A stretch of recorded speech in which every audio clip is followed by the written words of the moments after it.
sih dengan 4444240 Kalian tahu nggak sih kita ini tinggal di mana? Mungkin banyak orang akan langsung bilang kalau kita tinggal di bumi. Tapi kalian tahu nggak sih, bumi juga bisa disebut dengan ekosistem loh. Nah, komponen utama dari ekosistem itu ada dua, yaitu ada biotik dan juga abiotik. Kira-kira kalian tahu nggak sih apa yang dimaksud dengan ekosistem? Apa juga yang dimaksud dengan biotik? Yang dimaksud dengan abiotik juga contoh dari biotik dan abiotik dan juga manfaatnya. Ekosistem adalah suatu hubungan yang terdiri dari organisme hidup atau biotik dan juga lingkungan fisik atau abiotik dengan nilainya. Ekosistem melibatkan hubungan kompleks antara organisme hidup satu sama lainnya dengan lingkungannya yang meliputi antara tanah, udara, air, cahaya matahari, dan juga interaksi ekologisnya. Halo semua, nama aku Yaina Rahayu dengan NIM 4444240047. Di sini aku bakal jelasin salah satu faktor biotik di dalam danau buatan Utita. Yang pertama, ada hewan-hewan air seperti contohnya di sini ada tutut atau yang biasa kita sebut keong. Nah, terus di dalam air juga biasanya ada ikan sama serangga air lainnya. Nah, faktor biotik yang pertama ini bermanfaat untuk menjaga rantai makanan dan juga untuk sebagai indikator kualitas air di danau ini. Hai, aku bakal jelasin faktor biotik yang kedua. Ada mikroorganisme seperti plankton, bakteri, dan protozoa yang bermanfaat untuk mendaur ulang nutrisi di dalam danau dan juga meningkatkan kualitas air.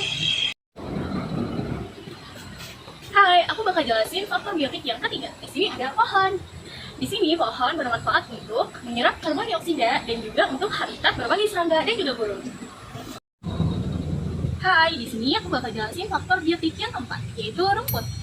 Di sini rumput bermanfaat untuk mengurangi erosi, menjaring air, dan juga sebagai makanan untuk hewan-hewan herbivora. Hai, di sini aku bakal jelasin faktor biotik yang kelima. Di sini ada lumut. Lumut bermanfaat untuk menjaga kelembaban tanah, menyaring polutan, dan juga untuk habitat mikroorganisme kecil lainnya. Aku bakal jelasin faktor biotik yang keenam, yaitu ada manusia. Manusia bermanfaat untuk menjaga danau dan juga untuk konservasi lingkungan. Hai, di sini aku bakal jelasin faktor abiotik yang pertama, yaitu air. Di sini air berperan sebagai habitat utama bagi makhluk hidup yang ada di sini dan juga tempat berlangsungnya proses ekosistem. Simbiosis mutualisme itu adalah hubungan antara dua makhluk hidup yang saling menguntungkan. Di sini itu contohnya ada lumut dan keong, di mana lumut-lumut tersebut mendapatkan nutrisi dari kotoran keong tersebut dan si keong tersebut juga mendapatkan nutrisi dari memakan lumut tersebut. Kemudian juga ada simbiosis netralisme. Simbiosis netralisme itu adalah hubungan antara makhluk hidup yang tidak merugikan dan juga tidak menguntungkan gitu. Contohnya di sini itu adalah ya, tadi ada keong dan beberapa ikan-ikan gitu. Jadi itu salah satu contohnya. Baik, di sini saya ingin menjelaskan poin yang keempat, yaitu membahas tentang dampak atau pengaruh ekosistem ini terhadap kehidupan manusia. Jadi sebenarnya ada banyak banget tentang dampak ekosistem ini terhadap kehidupan manusia, dan saya ingin menyebutkan beberapa saja. Yaitu diantaranya yang pertama adalah bisa menjadi sebuah sarana penampung air hujan. Jadi ketika air hujan itu datang atau air hujan itu turun gitu kan, otomatis itu akan membasahi permukaan tanah. Nah, apabila permukaan tanah itu tidak mampu menyerap air dengan baik, otomatis akan membuat genangan air di wilayah tersebut. Jadi salah satu upaya untuk mengantisipasi hal tersebut adalah itu kita membuat sebuah ekosistem buatan, yaitu berupa danau. Di samping ini juga bisa menjadi sumber kehidupan bagi makhluk hidup lain, tapi ini juga bisa menjadi membawa pengaruh positif atau dampak positif terhadap kehidupan manusia. Nah, selanjutnya ini juga bisa menjadi sarana perikanan. Sarana perikanan yang mana ini juga bisa membantu makhluk hidup lain itu tetap hidup. Bukan hanya di laut atau di sungai, tetapi di danau buatan atau kolam ini juga ikan dapat hidup dan bisa berkembang biak. Kemudian yang terakhir itu bisa menjadi sarana rekreasi. Jadi mungkin bagi teman-teman atau orang yang memiliki tingkat stres yang tinggi atau kayak perlu merefresh dirinya, itu bisa menjadikan sarana ini itu sebagai tempat untuk merefresh otak itu. Jadi dia bisa lebih happy, bisa mendapatkan angin segar, dan juga bisa merenungi indahan alam. A few moments later.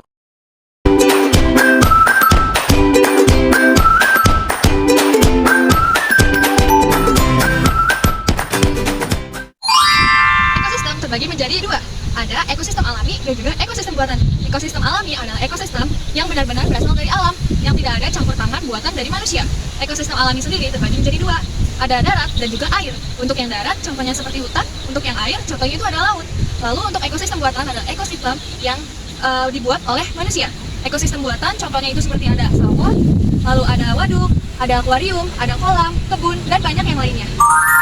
Kemudian, dua komponen penting yang ada di ekosistem adalah ada biotik dan juga abiotik.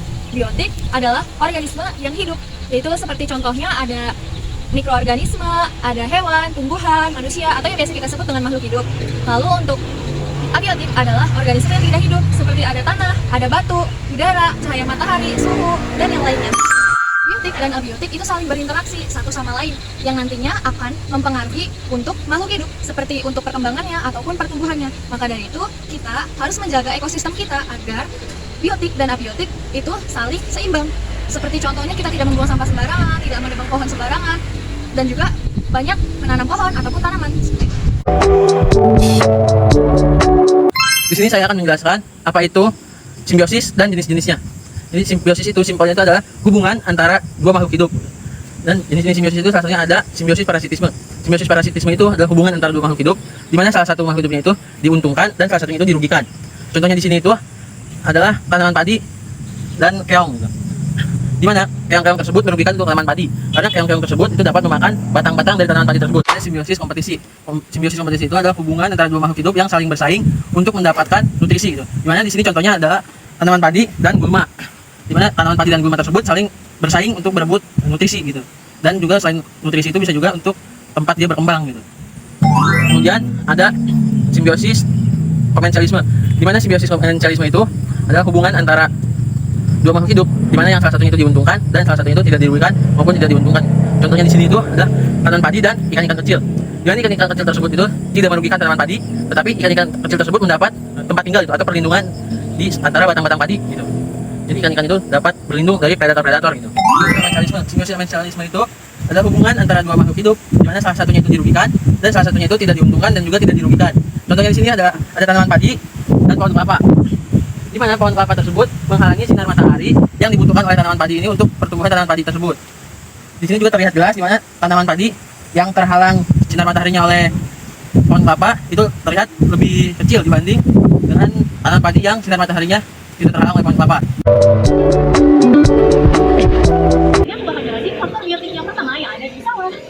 Nah, faktor biotik yang pertama adalah padi. Di sini padi berperan sebagai produsen yang menyediakan makanan bagi para organisme dan makhluk hidup yang ada di lingkungan sawah dan juga penghasil sumber makanan bagi manusia. Faktor biotik yang kedua ada tikus. Di sini tikus berperan sebagai konsumen pertama yang mengkonsumsi atau memakan tumbuhan-tumbuhan liar yang sering dianggap hama. Faktor biotik yang ketiga ada katak. Di sini katak berguna untuk memakan serangga-serangga yang ada di lingkungan sawah sehingga populasi hama dapat dikendalikan. Selanjutnya di sini ada faktor biotik cacing. Di sini cacing berguna untuk menggemburkan tanah dan juga menyuburkan tanah. Biotik yang selanjutnya adalah ular. Di sini ular berperan sebagai predator yang mengendalikan populasi tikus dan juga katak. Faktor biotik yang terakhir yang ada di sawah yaitu burung. Di sini burung berguna untuk mengontrol populasi serangga hama seperti ulat yang ada di ekosistem sawah. Selanjutnya aku bakal jelasin faktor abiotik yang ada di ekosistem sawah. Yang pertama ada air. Di sini air berguna untuk mengairi lingkungan sawah sehingga sawah dapat subur dan juga habitat untuk organisme air. Di sini faktor abiotik yang kedua ada sinar matahari. Di sini sinar matahari berguna untuk membantu proses fotosintesis tanaman padi. Selanjutnya ada faktor abiotik tanah. Di sini tanah berguna untuk tempat hidup organisme tanah dan juga media tumbuh untuk beberapa jenis tanaman.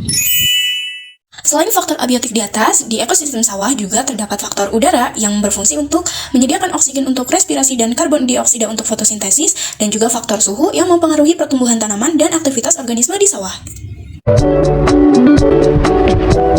Baik, di sini saya akan menjelaskan poin yang nomor 4 itu tentang pengaruh atau dampak ekosistem sawah ini terhadap kehidupan manusia itu apa.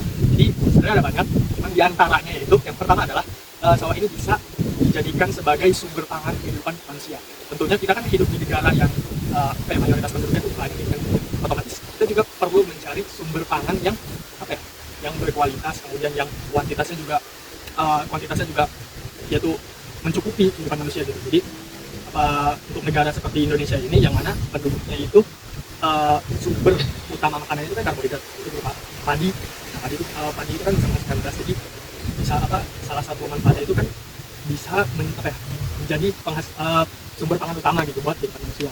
Kemudian yang kedua itu di samping bisa menjadi sumber pangan kehidupan manusia, sumber pangan utama kehidupan manusia, sawah itu bisa menjadi sumber penghasilan juga bagi masyarakat sekitarnya.